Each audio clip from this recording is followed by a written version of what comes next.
So I made a video about race in America. It kind of went viral, and people asked a lot of follow-up questions. I want to mention 4 questions that have come up a lot, and also talk about one more topic that is really interesting. So what are the 4 questions? Number 1, what about the black family? Too many black families have no fathers. Why didn't you talk about that? Number 2, what about the welfare state, the war on poverty? Didn't the welfare programs of the 1960s do serious damage to black communities? Number 3, why do you say we did this? I didn't do any of this stuff. And number 4, beyond caring, what can we actually do? Okay, let's jump in. So what about the state of black families? Isn't that a big part of the problem? Well, let's take a look. In 1965, Daniel Patrick Moynihan prepared a report for President Johnson on the Negro family as part of Johnson's war on poverty. That report included the stunning statistic that 25% of babies born to African American mothers were born outside of marriage, were non-marital births. 25%. At that time, the rate of non-marital births for white American mothers was less than 5%. Moynihan believed that there was a crisis in black families that required intervention on a national scale. If black men couldn't find meaningful work that could support families, black marriages and 2-parent households would continue to decline. Non-marital births would continue at this shockingly high rate of 25% or more, and poverty would remain a large-scale problem. The report declared that black communities were suffering from a tangle of pathologies that were impeding progress. The Moynihan report was not well received. To many, it sounded like Moynihan was blaming the victim. Martin Luther King, at that time working for the passage of the Voting Rights Act, expressed fears that the problems described in the report would be attributed to innate Negro weakness and used by racists to justify opposition to voting rights. The Moynihan report was kicked under the table. Since 1965, we've discovered a couple of things. First, we've learned that healthy families are even more important than we thought. Or, as the Washington Post declared 21 years later in 1986, Moynihan was right. Intact families with 2 involved parents are hugely beneficial to kids. The collapse of marriage is, in fact, a really big deal. But second, we've discovered that the decline of marriage is not a uniquely black problem. Traditional 2-parent families are not in crisis only in black communities. They're in crisis everywhere. Today, the non-marital birth rate for white Americans has passed 30%. That's higher than the rate for African Americans that shocked America in 1965. And what is the non-marital birth rate for African Americans today? A staggering 70%. But let's back up and unpack the figure for white Americans and see what we learn. According to data from the CDC, the non-marital birth rate for white women with college degrees is less than 5%, exactly where it was for all white women way back in 1965. Now, take away the college degree, and the non-marital birth rate for white women with only a high school diploma jumps up to 40%. Take away the high school diploma, and the non-marital birth rate for white women without a high school diploma is 65%, virtually matching the crazy high non-marital birth rate for African American women. So what do we learn from this? Upper class and upper middle class Americans still value marriage, regardless of race. It is in the working class, especially the working poor, where the institution of marriage is collapsing. But why are the overall numbers so much worse in African American communities? Because African Americans are 2.5 times more likely to be living in poverty than white Americans. And the non-marital birth rate among African Americans was already 16 points higher than among white Americans way back in 1940. So African American communities started at a much higher rate. Since 1965, the non-marital birth rate has actually been growing at a faster rate among white Americans than among black Americans. Marriage isn't collapsing in black America, it's collapsing in working class America. Now, why marriage is in crisis among the working class is a tricky issue, but think about it this way. You're a working class boy growing up in a working class neighborhood. You see your dad go to the steel mill or the car factory or the coal mine every day and come home with a paycheck to take care of his family. You assume you will grow up to do the same. Then the steel mill closes, the car factory moves overseas, the coal mine shutters. How can you do what your father did? How can you take care of a family? That's what you've seen men do do your whole life. That, as far as you can tell, is what it means to be a man. And you can't do it. And the whole pattern, school, job, marriage, children, breaks. Whether you're African American on the south side of Chicago or working class white in Ohio or West Virginia, what you've always assumed you would do, grow up to be a man like your father, is suddenly undoable. You lose hope. And if this repeats for another generation or two, pretty soon there are little boys growing up in these communities with zero memory of a time when men went to work with their hands and came home and built families. The chain is broken. The institutional knowledge of marriage and family is lost. This is an incredibly hard problem to address, and today it is becoming as big an issue in working-class white communities as it has been for several generations in working-class black communities.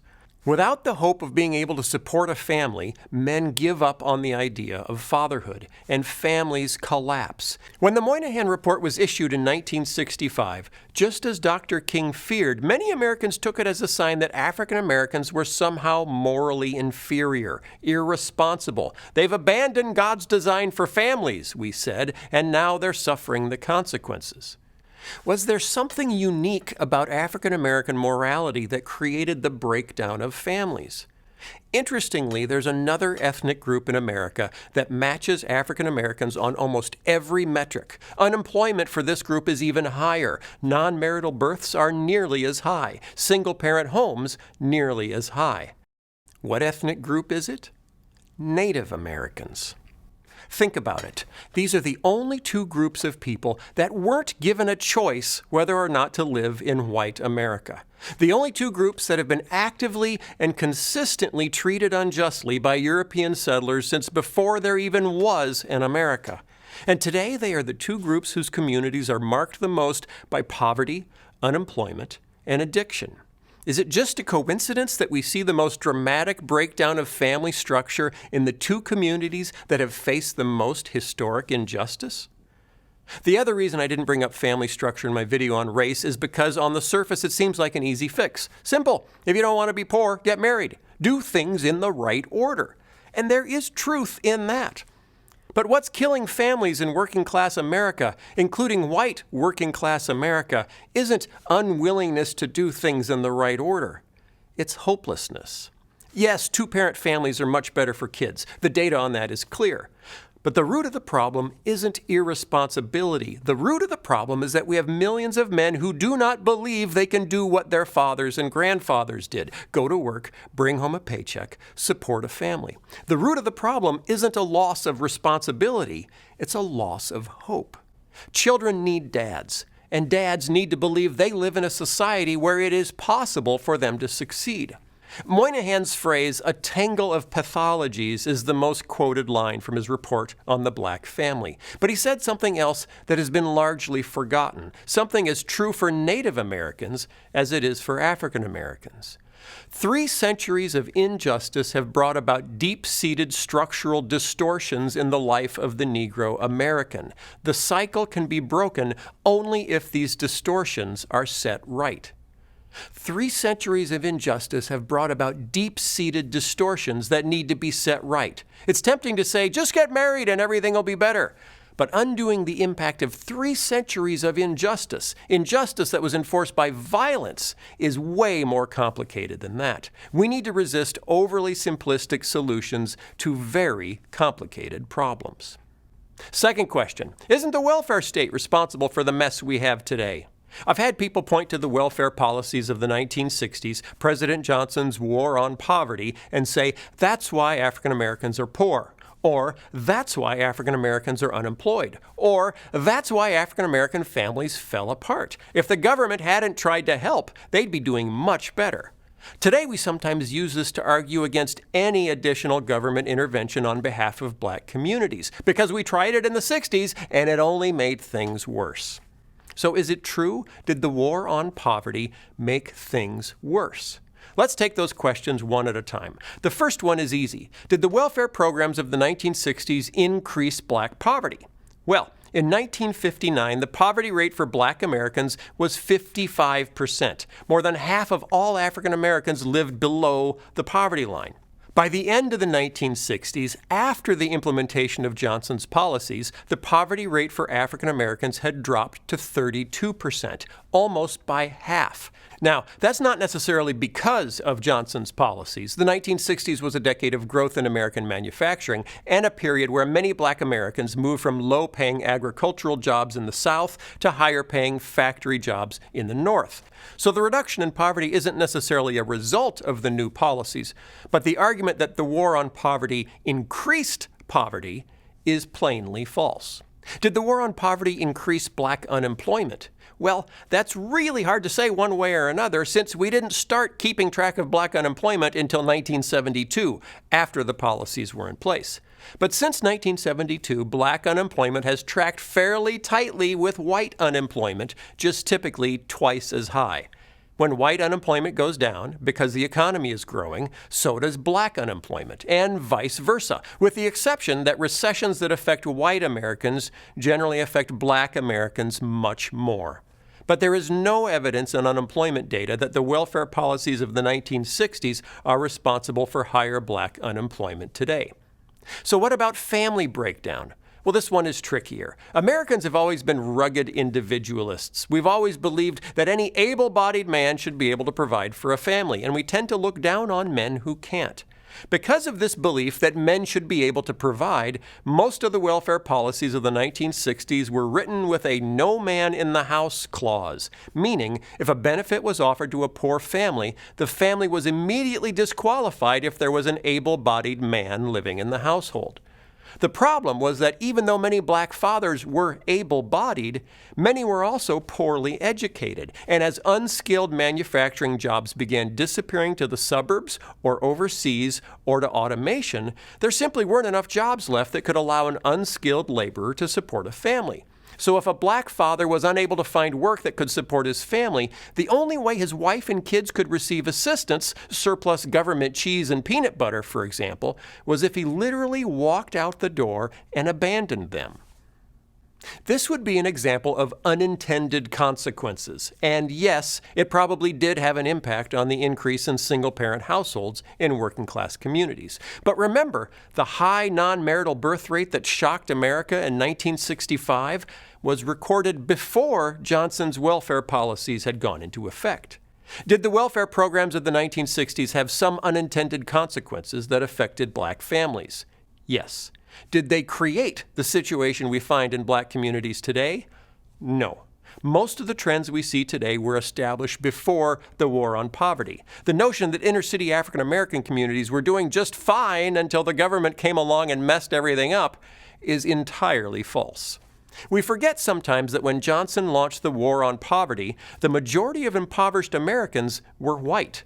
The majority of the money spent on benefits to the poor went to white families, typically rural white families. And yet today, when we think of welfare, we think almost exclusively of black families in urban America. Why is that? This is the interesting part I mentioned at the beginning of the video. Researcher Martin Gillens asked this question and came up with an ingenious way to look for an answer. He studied 40 years of back issues of the three major news magazines, Time, Newsweek, and U.S. News and World Report. He cataloged every article about poverty in America across 40 years of issues and noted the race of the families in the photos accompanying each article. When America talked about poverty, what color were the families they were picturing? The results were striking. Before 1960, more than 80% of the photos accompanying stories about poverty were of rural white families. America's poor, at least as the media represented them, were mostly white and rural. Even in 1964, the year President Johnson announced the war on poverty, roughly 75% of the accompanying photos were of rural white families. Then something happened. The very next year, in 1965, pictures of poverty in America were suddenly 50% black. 2 years later, in 1967, photos of poor Americans in the three major news weeklies were 70% black. So what made the change? Was there a sudden explosion of black poverty? Not at all. In 1960, around 25% of America's poor were African American. In 1967, the figure was slightly higher, but still under 30%. So there weren't more poor black Americans. Instead, what had changed was a new focus by civil rights leaders on economic justice, with a burst of news stories accompanied by pictures of impoverished black Americans, and a focus on the state of inner cities brought about by an explosion of protest marches and riots. The news about poverty had swung in just 3 short years from being predominantly about rural whites to predominantly about urban blacks. The tone of the articles was also changing. In 1964, the national impression of Johnson's war on poverty was generally positive. We were the richest nation on earth. Why should children be starving? But a year later, there was a burst of journalism about mismanagement of funds and programs and an increase in stories about welfare fraud. At the same time attitudes toward welfare were growing more negative, the accompanying photos were growing more black.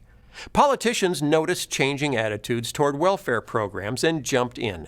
During his 1976 run for president, Ronald Reagan repeatedly told stories of the welfare queen, a Chicago woman who had cheated the government out of hundreds of thousands of dollars by filing welfare claims under false names. Campaigning on a platform critical of social programs, the welfare queen became a frequent theme of Reagan campaign events and radio addresses.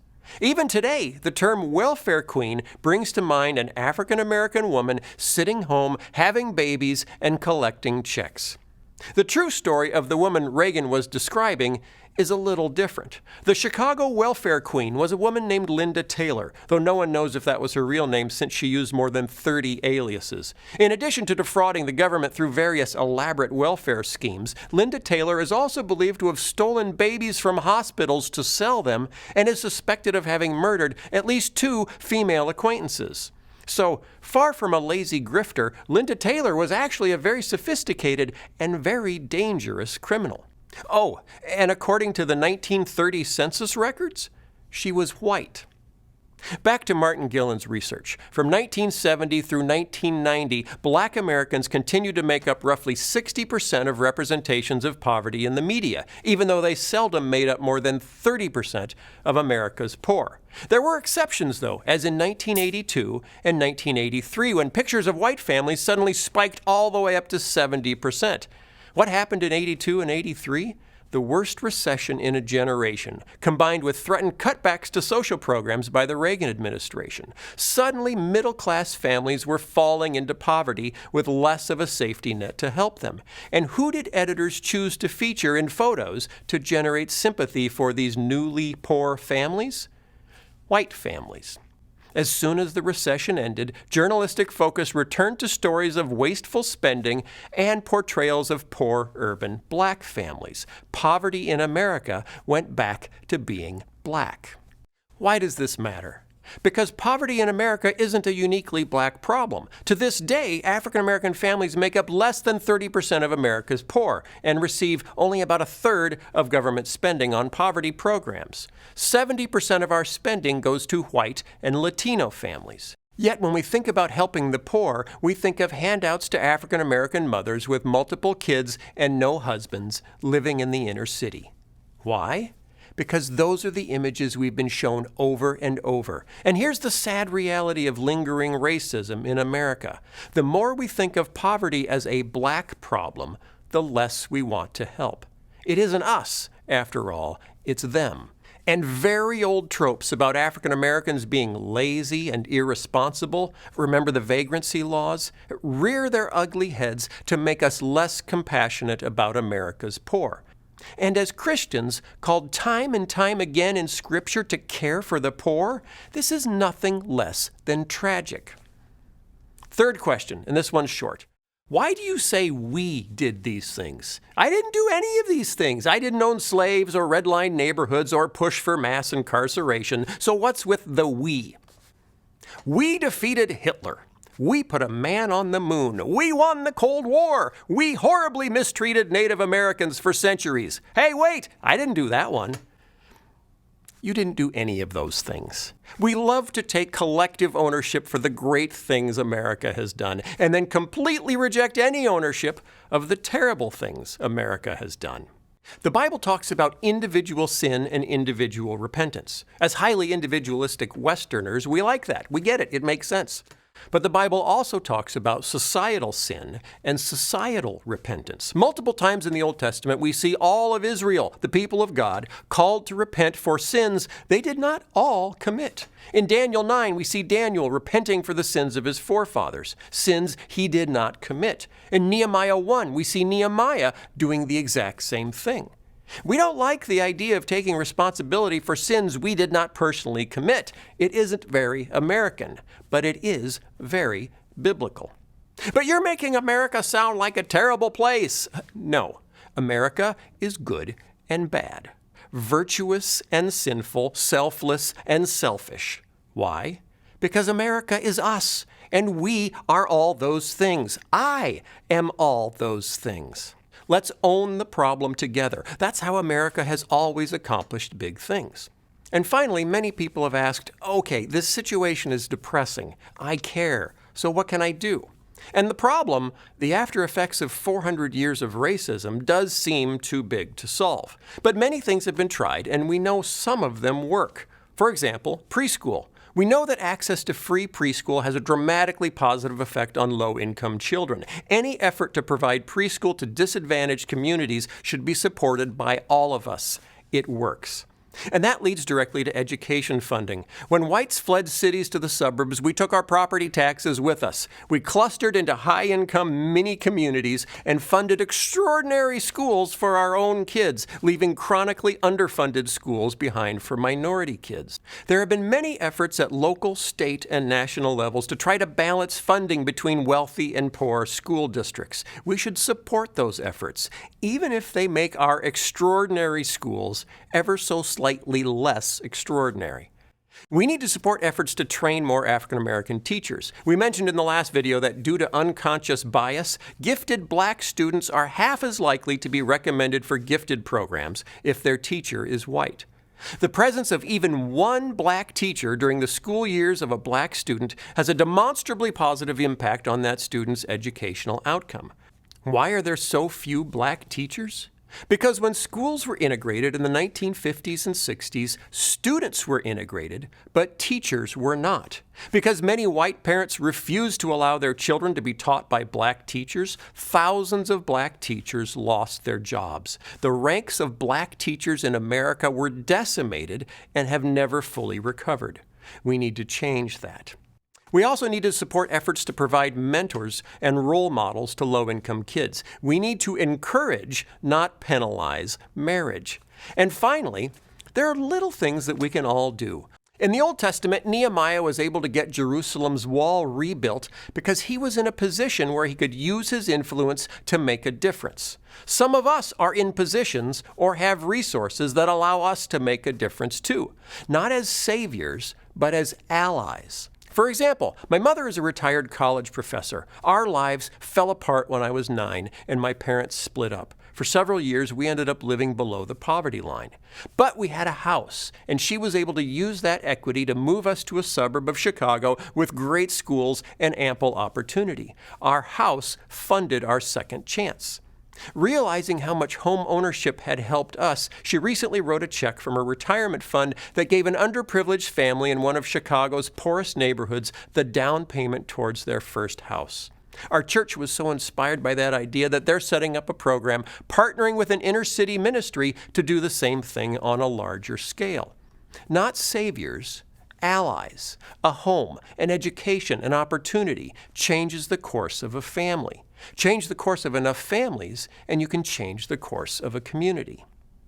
One last thing. Some Christian friends have said, but what about the Bible? What about the gospel? Don't African American communities need to hear about Jesus? As a Christian, I believe we all need the Bible. We all need the gospel. But to propose that perhaps black Americans aren't doing well because of a lack of Christian influence, well, we need to look at the data. Black Americans are more likely to believe in God than white Americans, more likely to say faith is very important, more likely to read the Bible, more likely to pray every day. Black Americans are more likely to have biblically sound theology than white Americans, and are more likely to look to the Bible as their primary source of ethics. In other words, if we're looking for the most devoutly Christian group in America, that group isn't white. So let's summarize. families are in trouble, not just in Black America, in all of America, especially among the working class. This is an extraordinarily difficult problem to address, but there are churches and ministries trying to do just that, and we need to support them. The welfare programs of the 1960s had some unintended consequences, but they did not create the problems we see today. Let's not use that as an excuse to not help.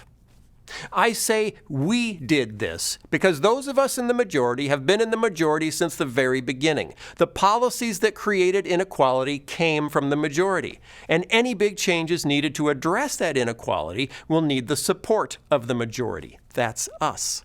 And finally, you can do things to help. Big things, little things. The impact of historic racism still echoes in America, harming millions of lives. It is a problem.